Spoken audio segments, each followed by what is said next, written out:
Lakehead University students met this week to design signage for the new Dementia Garden, which will be located at the Centennial Conservatory. The facility is scheduled to reopen in late December after a multi-million-dollar renovation. Max Silverstein tells us more about the new addition, which will make the conservatory a welcoming place for those struggling with dementia. The project is a collaborative effort between LU, the city, and the Northwest Dementia Group. Gardening and other activities at the conservatory will be available to people affected by dementia. The first garden of its kind in Canada, says group member David Glover. There's some examples of dementia gardens elsewhere in the world, but one of our leading ladies, Elaine Wiersma, who's a professor at Lakehead University, had this idea, and it's quite a dynamic addition to Thunder Bay, and we're very fortunate to have it. Wiersma is an associate professor at Lakehead. She says this is just the start of a three-part initiative. There will be the community gardens themselves, which will be located at the conservatory. That will be open for all of the community to enjoy. Then we'll be doing other types of community programming,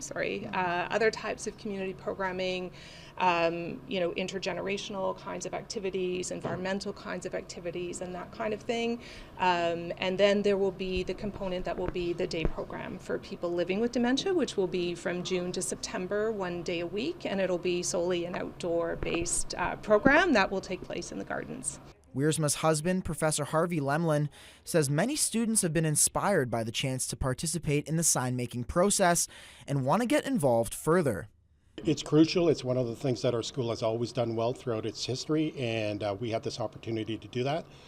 Some of the students are interested in not just building on this opportunity today. They want to volunteer and maybe work with the group in further initiatives. So I think that this is why we do these type of opportunities.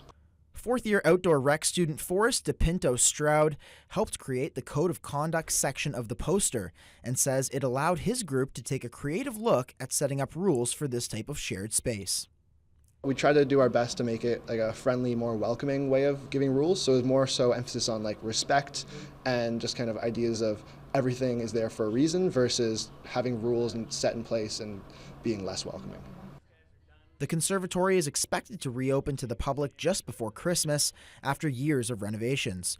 Plants for the new Dementia Garden are expected to go into the ground in spring of 2026, with the program aiming to get underway shortly afterwards. Max Silverstein, TBT News.